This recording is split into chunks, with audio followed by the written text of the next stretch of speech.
ফিতরের দিনে মূলত করণীয় কাজগুলো কী কী তা তোমরা লিখে রাখতে পারো বা নোট আকারে তৈরি করতে পারো। দ্বিতীয় প্রশ্নে বলা হয়েছে ঈদ উল ফিতর বলতে কী বুঝো। তোমরা ঈদ উল ফিতর বলতে কী বুঝো তা লিখে রাখতে পারো।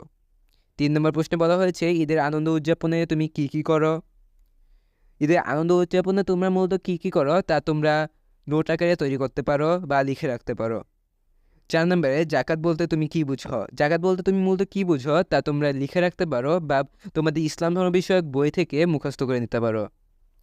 5 নম্বরের প্রশ্নে বলা হয়েছে হজ বলতে কী বুঝো এবং 6 নম্বর প্রশ্নে বলা হয়েছে হজের ফরজ কী কী।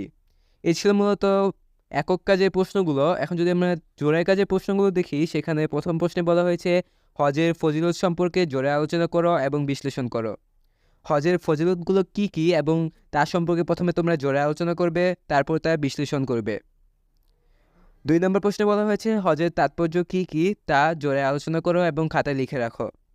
হজের তাৎপর্যগুলো কী কী তা তোমরা প্রথমে জোরে আলোচনা করবে এবং তারপর তা এককভাবে খাতায় লিখে রাখবে। 3 নম্বর প্রশ্নে বলা হয়েছে হজের নিষিদ্ধ কার্যাবলী কী কী তা জোরে আলোচনা করো এবং খাতায় লিখে রাখো।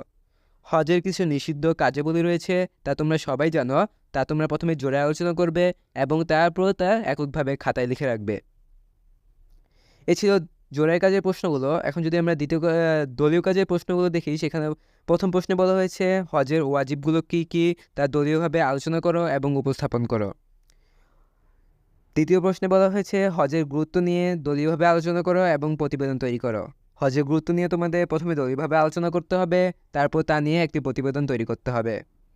এই ছিল মূলত আজকের নমুনা প্রশ্নের প্রশ্নগুলো। এরপরের ক্লাসে আমরা এই নমুনা প্রশ্নের প্রশ্নগুলোর উত্তর নিয়ে আলোচনা করব। সেই পর্যন্ত সাথে থাকার জন্য আমন্ত্রণ জানিয়ে আজকের ক্লাসটি এখানেই শেষ করছি। আসসালামু আলাইকুম সবাইকে।